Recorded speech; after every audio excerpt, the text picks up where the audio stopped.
Do you have any issues? What are your issues with your scraps? Tell me about them because I can maybe help. I, of course, don't have all the answers, but I can tell you what works well for me. So we're going to start by going through a storage option for the scraps. And this is specifically for my cardstock scraps. This is how I store them. These are hanging file folders. They're just regular 8.5 by 11 hanging file folders. And I have listed or labeled on each one using our ink pad labels. I have the color of the cardstock with the sample of the actual color in this little label area. And then inside, I've got all of my scraps for that color. Now, what I store these in is called I wrote it down before this, it's called the Alpha Mesh Filing Cart. It's a rolling cart, and you can find it at the Container Store. It holds, I think I actually have 2 of them that hold all of my files all together, and then it also has 2 drawers underneath. So I put things in that like my Score Pal, my Misty, anything kind of larger that I can just pull the drawer out and access those items quickly. And then these hang in the top of the carts. Now my scrap containers might be a little more full than yours. You might be able to get a full color collection in 1 cart, but I do use 2 carts now. Okay, so I am going to take you through a purge of my scraps. My first tip for scraps is don't be afraid. I'm giving you permission to throw your scraps away. So I know that's one of the biggest things for people is, gosh, I have so many scraps, and what am I going to do with all of these scraps? So it's important to actually go through your scraps and purge scraps that somehow made it in there in your filing system, and they're just, or maybe they're old, outdated, little tiny scraps of patterned paper or things that are difficult to use. And I'm giving you permission to just get rid of them. So it's okay. If you have scraps from 1990, it's okay to let them go. So that's my first little tip, is to go through and purge your scraps every so often. So I took out this container here, or my little filing folder, and here in our office, pretty much anybody that needs a scrap of paper for any project can access my scraps in my office. And so a lot of times I will go through these and I'll find things that, you know, maybe I didn't put in there, or maybe I did. I get in a hurry and I just throw tiny things back in. So it's good to go through them and see what is usable. So right here in the front, I found this and I put it in the front so that I could tell you guys, this is something that I would not keep. Typically this is not a keep scrap for me, so I'm gonna just toss that. Now I have some die cut pieces and larger pieces of cardstock in here. I actually have a couple of full-size pieces that could be refiled. Now these that have die cuts out of them, what I would typically do with these is take and trim the die cut piece and throw that part away. So that just keeps the scraps nice and neat and uniform, so they're not getting kind of caught all over each other inside your inside whatever you're using to store it. So we'll go through and just kind of purge some of the smaller scraps. This is probably not something I would keep, kind of a tiny scrap there. We'll just keep flipping through here, and then I think I'm going to cut off this little edge to keep it nice and uniform there. And then my scrap purge for Granny Smith is finished. So next, my next little tip is when you want to use your scraps, or in order to use your scraps efficiently, I find that it's better to be intentional about using them. So if I'm not intentional about sitting down with the intent of actually using my scraps, I find that the only thing I use my scraps for is when I need to die cut a quick piece of something, then I grab this, die cut, and then toss the rest in the trash. But there are so many more usable scraps in here than I could ever use for die cutting grass, let's say from this green, or whatever else you're going to die cut from green.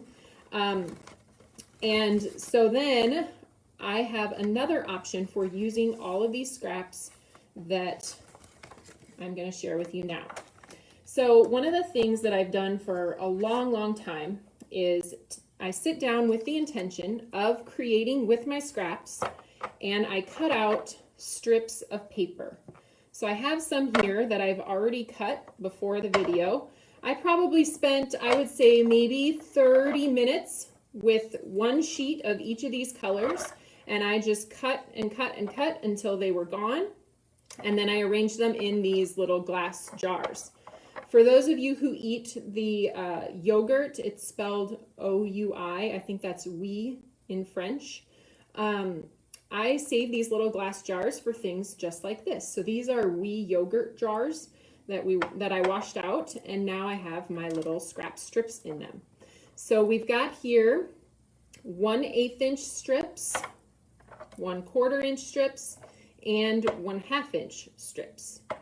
So those are the 3 different sizes that I cut, and I'm going to walk you through a couple of tips for trimming your cardstock down into strips before you get started with what are we actually going to do with those strips.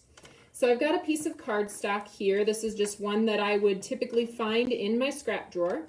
I like to cut my scraps with a paper trimmer like this because it cuts these tiny cuts better, I find, than a guillotine trimmer. It's a little bit harder to get the finer, more thin cuts with the guillotine. So I like to use my regular old Fiskars paper trimmer for this type of project.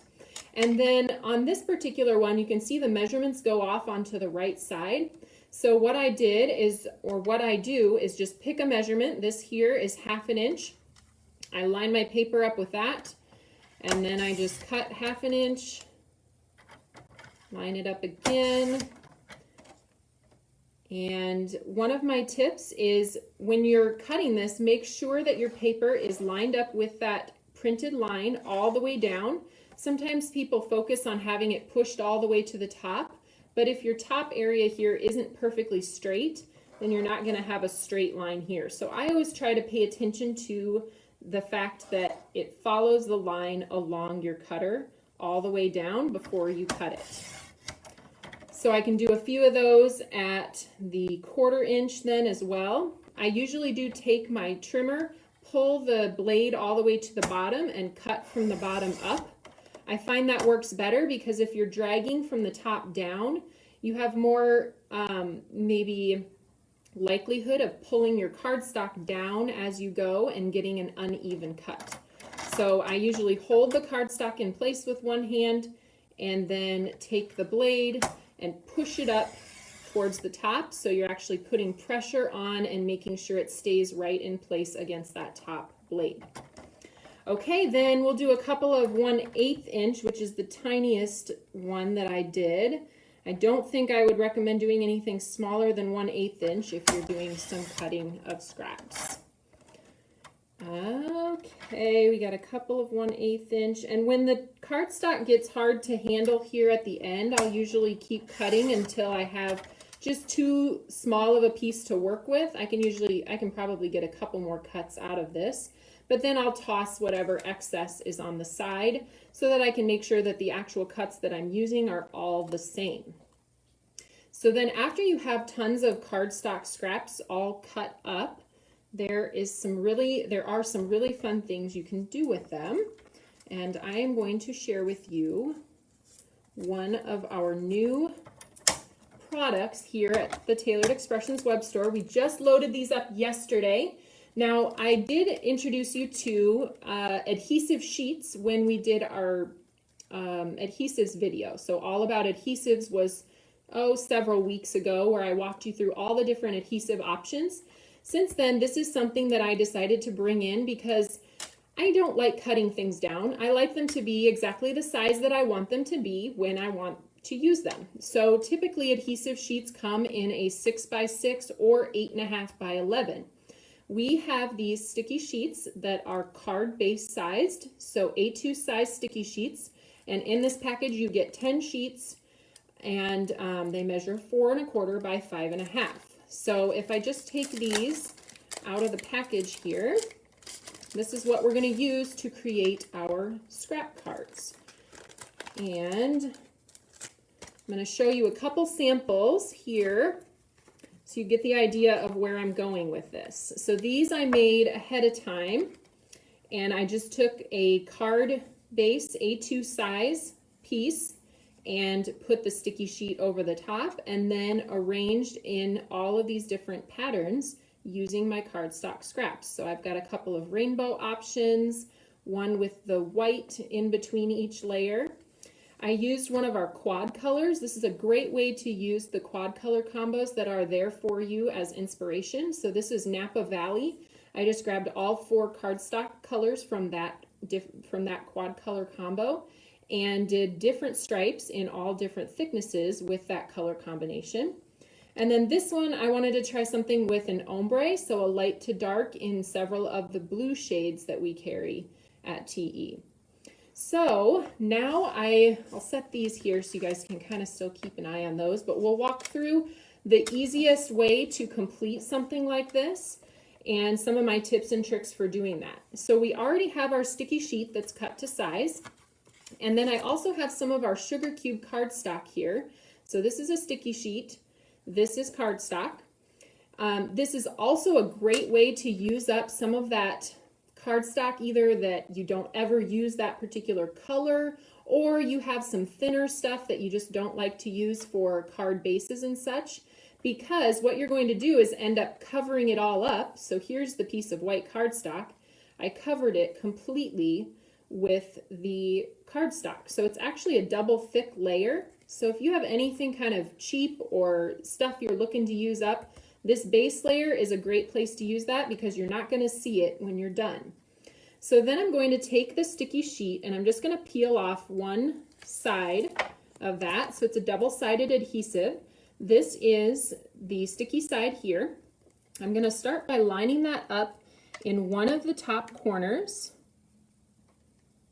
And then once I have those 2 top corners lined up, I hold it with my hand and just kind of let it drop into place. So then we don't have to worry about any of those bubbles or getting kind of having to try to lift it and reposition it. Just position across the top and then let it drop into place and kind of press it down with your hand as you go. Sarah asked, what's the name of the cart for organizing cardstock? So the name of that cart was the Alpha Mesh Filing Cart. And that's at the Container Store. And I think, looks like, yep, Charlie's on top of it. She got you a link there so you can find that. Okay, so now what I'm doing is taking the top piece off, the backer piece off the other side of the adhesive sheet so that this entire sheet of cardstock is now sticky. And one thing that I love about these adhesive sheets, I did not even need a die pick to pick that off. It was really fairly easy just to get in there with my fingernail and peel it off. But if you do have any trouble with your fingers, you can grab a die pick and kind of pick one end of that off. So now I think what I'm going to do is a rainbow. We're going to do a vertical rainbow, so something like this, but with these colors. And I really do love the pop of white in between, so I'm going to try using the white as well. Okay, so we'll start with a red strip of cardstock, and I am just going to start on the left side here, position it all the way at the top, and then make sure it's straight coming down, kind of like we did with the adhesive sheet. Press it into place all the way to the bottom. Then we'll take a thin piece. Now, as you line these up against each other, it's important to kind of pull them together with your fingers. So as you're adhering them, I just kind of pull like this so that they're right up against each other. All right. So red, we'll do a pink next.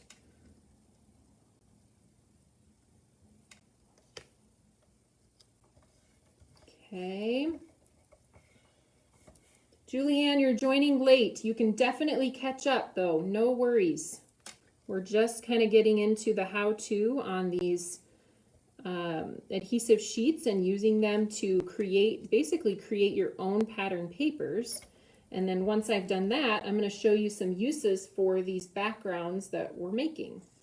So pink, then we're going to go with orange. Is that long enough? Yes.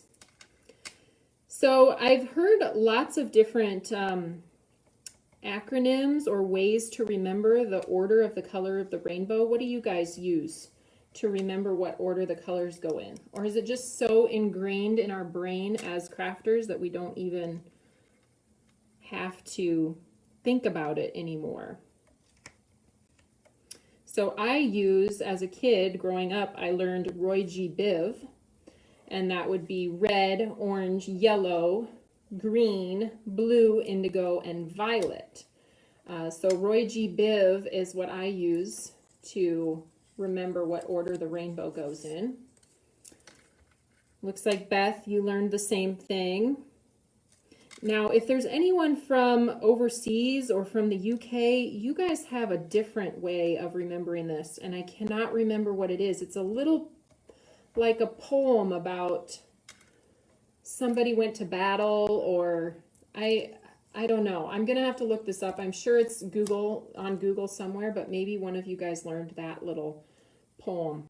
But the person I learned that from is from the UK, so I thought maybe it was an England thing.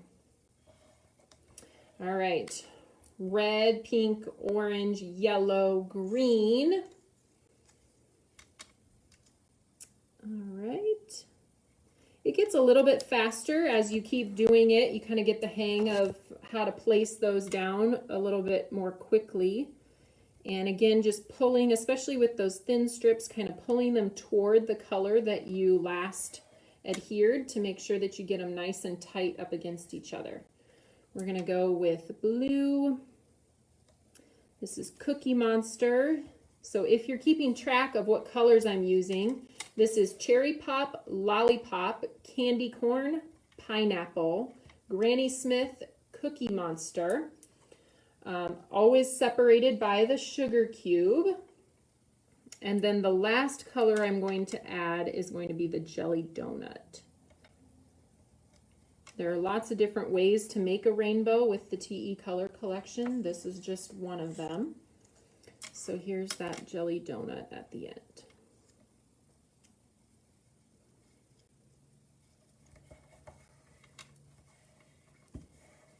All right. There is a little bit left over here on the end, but I'm going to show you guys next how to trim the ends off of these. All right, let's see somebody had a question here. Looks like you guys are all Roy G. Bivers as well. Can you heat the sticky sheets? So you could add embossing powder between the strips of paper. That is very true, you could. You would want to somehow make sure that you're not getting embossing powder wherever you're going to put your next strip down. You could maybe just visually place the next strip and then add embossing powder within those lines and then heat that. But the adhesive sheets are heat resistant, so you can heat those. Okay, so we are going to cut the back off, or cut the edges off of these next. And what did I do with my little tool here? Okay, here it is. So one of the things, I don't always like to use scissors for this because you have to make sure you're getting your blade right up against the edge. And if you don't have super sharp scissors down here, you're kind of, I don't know, I just can never quite get it right. So this is one of those situations where I like to grab my X-Acto knife. I've got this one that I showed you guys in our tools live last week, and it's the Fiskars fingertip craft knife. So I almost said craft knife. It's a craft knife. And you just put your finger in there, rest your pointer finger on the top, and then you can just easily drag it across your project. So I'm cutting here on my Tim Holtz glass mat, which you can do. And I'm just going to follow along until that is all cut off. And then these are usable strips that I can put back into my little storage jars and we can use on another project. I am going to cut this tiny bit off on the right side here. I had a little bit of excess sugar cubes showing through there, so I'm just going to run down that side and cut that off as well. This part's going to be garbage because it's just got some adhesive stuck on it there. Okay, there we go. So yes, another question about using the sticky sheets to heat emboss. You certainly can. They are heat resistant, so you can add your embossing powder onto them and just go ahead and heat away. So there's another really fun rainbow option. I'll bring in the other ones that I did. So this one is obviously the same pattern here. They're the same colors in a different pattern, so I did diagonal stripes instead. This one has no white in between, so that's what that would look like. Then I did an ombre version here with the blue, light to dark blues, and then I took one of the quad colors. This is the Napa Valley combo, and I did the different widths of stripe and that 4-color combination there. So do you guys have a favorite? Oh, yes, Michael. Michael's here to rescue me. So this is what they, I think they learned overseas. So the British version of Roy G. Biv, Richard of York gave battle in vain. So those are the letters of red, orange, yellow, green, blue, indigo, violet. Richard of York gave battle in vain. So I'm going to stick with my Roy G. Biv because it's up here. So I don't think I can switch at this point in my life, but okay, so let's see. I was asking which one's your favorite. Do you have a favorite of the ones that I did? I'm going to give you guys some ideas of how you can use these easily because I know the whole idea here is to create something simple so we're not spending a ton of time with our scraps. And so one of the thoughts that I usually do with these, you could just kind of put like a large script die, maybe depending on what the occasion is. If this one is maybe for a birthday, you put a couple of balloons up with a large script die here at the bottom that says celebrate, and you've got a beautiful birthday card. But one of the things that I often like to do is take our cutting plate collection and place a cutting plate over the top of the striped backgrounds. So I've got a couple here that I've already cut and I wanted to show you what they would look like. So this is the curly Q cutting plate. You can put over the top like that, and again you've got your sentiment down there in the bottom, and it's a festive, cute birthday card there. You could also choose to cut off the edges if you wanted it to match up perfectly behind the cutting plate size, or it looks kind of fun with the overlap there, and this would fit just perfectly onto an A2 card base. So then I also have, let's try this one next. So this is the mandala cutting plate, and I've got that here over the Napa Valley combo. And that is more of a rustic kind of a color combination. So I love how that one looks too. It could work as a hello or a thinking of you, or really it could work as a birthday too if that's one of their favorite color combos. So we've also got a couple others here. This is the Gathered Blooms cutting plate. It also looks fun over the rainbow, just like that. I do find that if I'm going to put cutting plates over the top, I don't always like the white layer in between. I don't like to layer it like that. I think the white behind there in between each layer just makes it look busy. So if I plan to do a cutting plate over the top, I would probably choose to do a pattern with no white in between. And there's how that looks. It just has a little better pop and not so much busyness with the white of the cutting plate. And then I've got one more to show you here. This is our Folksy Flowers, I think it's called, cutting plate.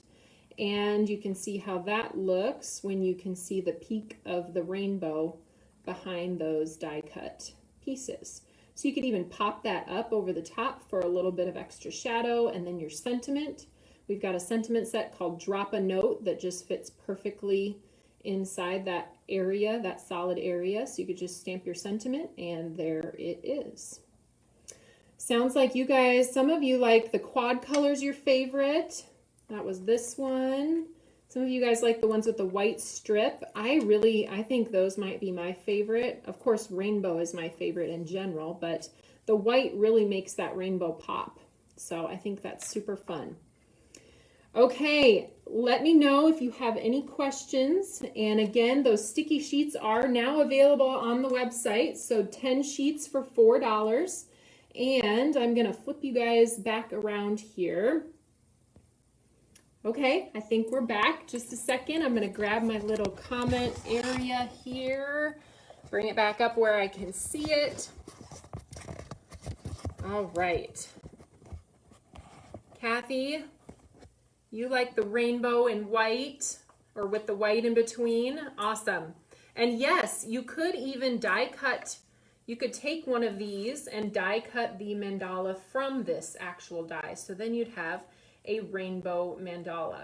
I will caution though, if you're going to do that, just recognize what type of die you're using, because something really detailed and intricate, you're cutting through 2 layers of cardstock and a layer of adhesive sheet. So it is going to be a little bit thicker than just cutting through 1 layer of cardstock. If you do choose to do some die cutting out of this, maybe choose something that's not super intricate. And yeah, that would maybe give you a little bit better results. So, all right. Any other questions as I wrap things up today? Looks like Candy is asking, when's the new Simple Strips storage system coming? And that is the question of the year, I guess. I know we kind of sneaked it out there that we have something coming, and it has shipped. It's on its way here. Unfortunately, it is on a boat, and so we don't get, it's not like FedEx where you have a tracking number and you can check on it. So there's a lot of variables. We're hoping that it arrives by the end of this month is kind of where, or July, I'm sorry, by the end of July. I don't even know what month we're in anymore, so it's not surprising, but yeah, we're hoping by the end of July, and if not by then, we will have some more information for sure by that time. We're just crossing our fingers that things get through just as fast as possible. So that is the story on the Simple Strips. I am going to be giving away cards that I'm going to make using these panels. So if you guys would like to receive a card from me, I am still sending them out, and I would love to send you one. So leave me a comment and I'll draw some winners and talk about them or announce them next week on Tuesday. We are doing a release next week, so it's going to be our next kit. So we launched our tailored kits in, what month was that? May, yes, with our popular rainbow kit. And so now the next kit that we have is available on Tuesday. So we will be back to show you guys. I'll do a little unboxing here and share with you some of the samples that the design team has created. So, okay, and also a little note, I usually say this, if you guys are tuning in, watching the replay, and you'd like to receive a card, feel free to leave a comment. You can do that at any point in time before I do the choosing before the next live video. So if you aren't able to watch live, you can always still get in on the little card drawing that I do.